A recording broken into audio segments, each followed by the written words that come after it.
Started, guys. So, first things first, I want to thank everybody for coming or dash watching this later on in the week. Just try to get everybody caught up to speed of what is going on with the revs and how a lot of, like, just basic things that a lot of people don't know about revs. So, first things first is I play a power rev, so I play Power Herald. It's an old build, about 2 years old now. It's never changed, so why I play this is because of the situation that the new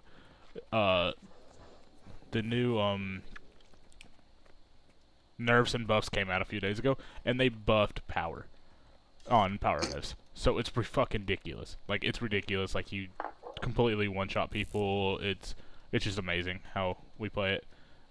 So what the I'll start off with gear and then go into skills and positioning and all this other stuff later. So gear, we're gonna be running full Marauder gear with Berserker trinkets. If you look at it, I'll link this in party chat. So if you look at that, we'll be running strength. Can I ask you a question? What's up? Do you mind like hovering over the gear for like 5 seconds each, just for future reference on the stream? Yeah, I will. Cool. So your gear is going to be Marauders, of course, and we're gonna be running Strength runes.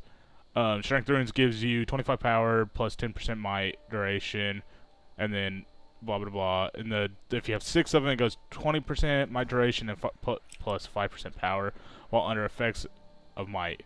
So what's a good thing about the Herald itself is it gives itself might. Like, I do not need to be in a group with a Guardian to give myself might. I have a stack of 25 might whenever I want it. It's just because if you leave your one of your abilities up, you go through it and you're stacking might over time. And then while we're running the Berserker trinkets is because the Berserker trinkets, it gives you more damage over time. Like, Herald and Rev is nothing but a damage class. Yes, there is Healing Rev, and I'll be going over that as well. Healing Rev is really amazing. It has its own uses. But we do run Firebrands, which Firebrands heal and remove condies, and we don't need that. That's the armor. So with the weapons, we will be going Berserker as well. So if you look at my weapons, I will be going hammer and staff. So staff, it's a good way to reposition yourself and remove condies and heal yourself and heal other allies and everything and remove their condies as well. Hammer's just damage. It's straight damage thing. The sigils will be force and accuracy on hammer. It just gives you critical chance and then plus 5% damage chance, and then your sigils on your staff is your energy, and then of course your stacking sigil, which is bloodlust. It gives you 25 stacks, and you get 10% power each time you kill a foe. One stack is 10% more power, so you're looking to do ridiculous damage if you have 25 stacks. When you use your staff, is mostly if you're, say, the tag's running through, and he's like, you're like, oh crap, I have to get to him. Use your staff 5. You get right back to him. You don't take any damage. You clear condies from your friends while they're running, and it's just simple as that. And then you use it when you're killing people. Like, if you see downs beside you, you just pull it out and get your stacks up. Then abilities. So, like I say, with your abilities, in your hammer, you're gonna have a rotation of hammer 3, hammer 5, and hammer 2. That's my rotation. So this is hammer 3, this is hammer 5, and this is hammer 2. So off cooldown, so like you use your hammer 3, off cooldown you use your hammer 3 again. Really good. What's really good to use hammer 5 for is when you see, so say a spellbreaker is going to put a bubble right on my arrow, right? So when he's like, I'm putting my bubble down, all of our revs hammer 5 into the bubble, and that's a stun. We stun down and we knock down 5 targets each. So say we're running 6 revs, that is like a huge stun. All those people die, we win. You know, it's just as simple as that. Um, your 3 skill clears marks. You don't take damage when you clear marks. It actually chills people, and then their movement speed is reduced by 66%, and their skill recharge speed is reduced by 66% as well. The base damage of this attack is 1900 damage, but with the build that I will show you guys in a little bit, I hit people for 7k to 10k, just that easy. And then you have your number 2 skill. So you have your first impact, second impact, third, and then final impact. Your first impact is supposed to only hit. It's supposed to hit for 13k. Then your second impact 19k, and then your final impact 2400. That usually goes to, with like the build I'm running, it is 4k, 6k, 10k on hit. So it's a really high damage. That's the rotation that you need to be using for the most effectiveness on your hammer. Then we switch to staff. Staff is like I said, it's really unique to use a staff. Like I'm like usually never in a staff unless I'm caught out with like the commanders like all the way all around that arrow. Then I have to use my staff 5. But since we're in staff, the removal condies is your staff 4. So renewing wave. You're healing for 12k, right? You're healing for 12k, based at 12k, up to 5 targets, and you remove 2 condies from each target within that. So what you do is you just hit your 4. It does this little bitty like black thing around you, and like it removes condies and heals. It also yeah, that's it. I thought it did something else, but it doesn't. Your staff 5, which is Surge of the Mist, is the, say you're caught out, you just use your staff 5 while you're running, and it knocks the enemies back, and it gets you wherever you need to go without taking damage. It's really useful for, once again, saying you're trapped out, you don't want to get downed, you don't want to die because the commander will call you out. Just use that.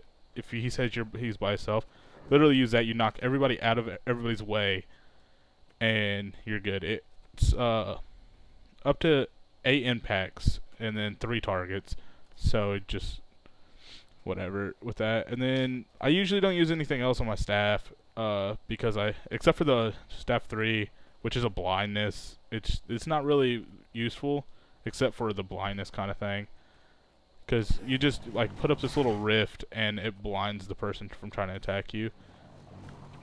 So my stances is of course the legendary dragon stance and then the assassin stance.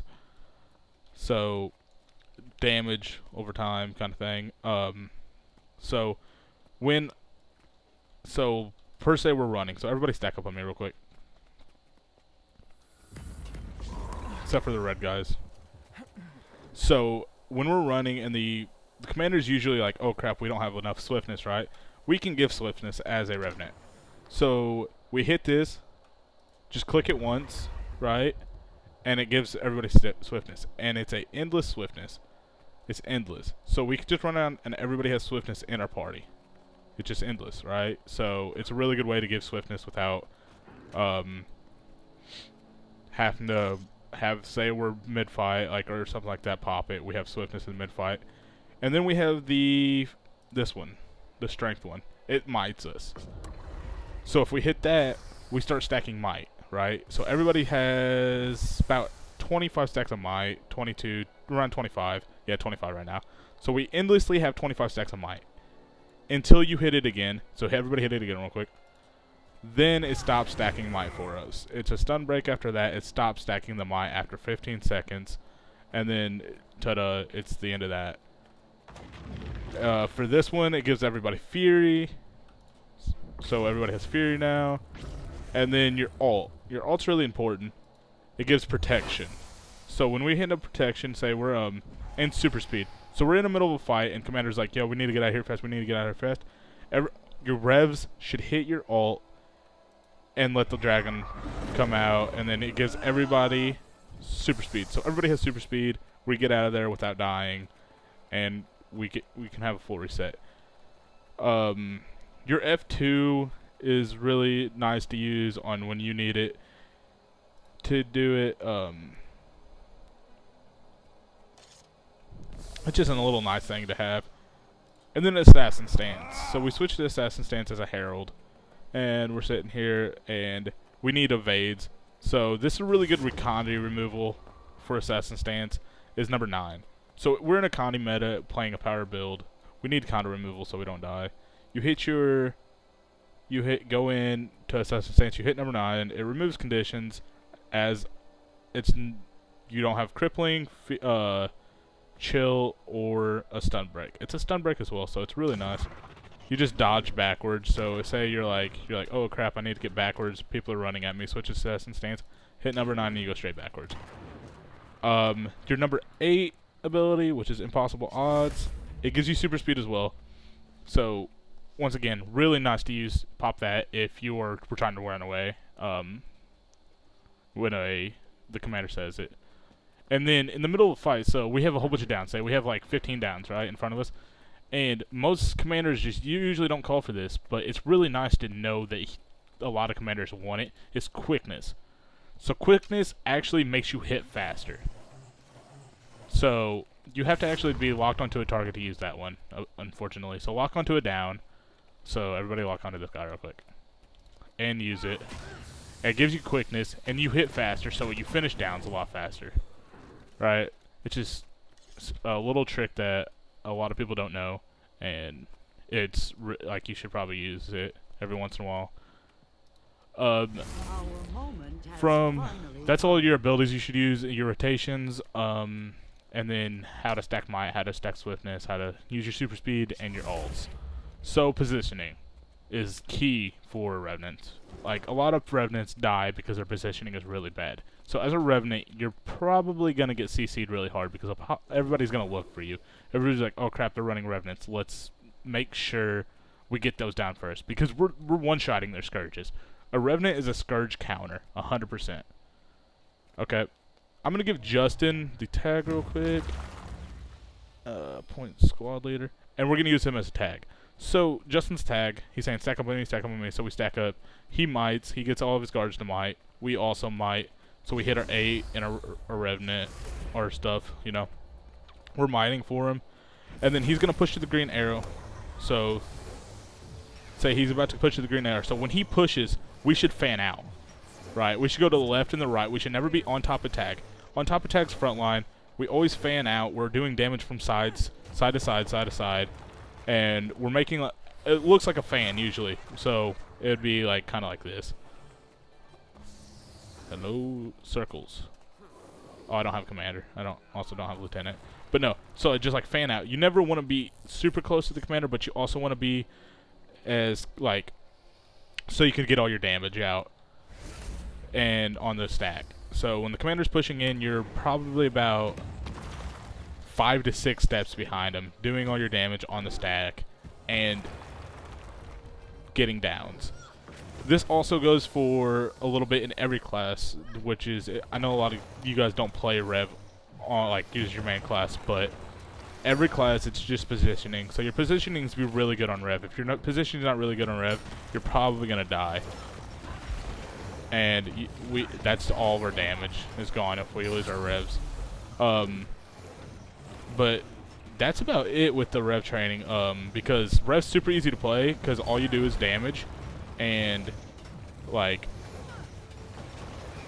that's what you're there for. It's just like your gear is really what you need to be focusing on, and just the aspect of getting in the mindset of my positioning needs to be really, really good, and I need to play really, really well as a Rev, because there's a lot of Revs out there, but there's not a lot of good Revs, and hopefully like this training and like stuff like that helps breed a whole bunch of good Revs in this guild.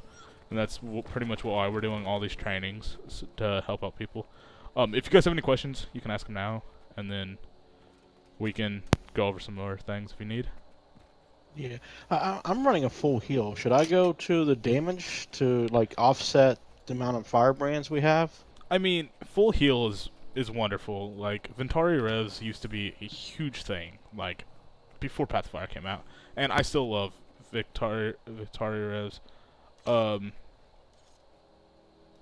And you know, I never want to take any Victoria. Like if that's your class you want to play, and that's how you want to play Rev, play it.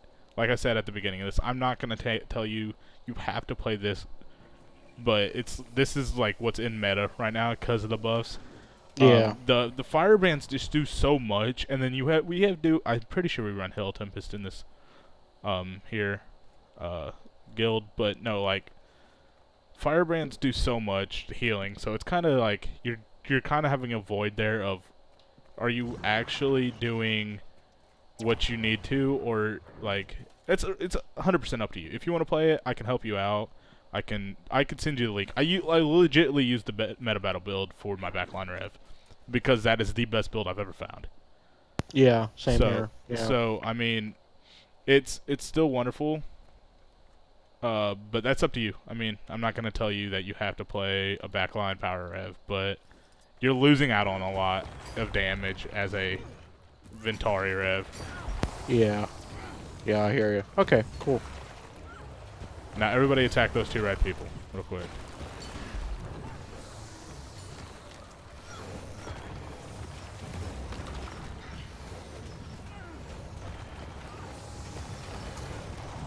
But no, yeah, anybody other questions? Justin, do you have any questions, you noob?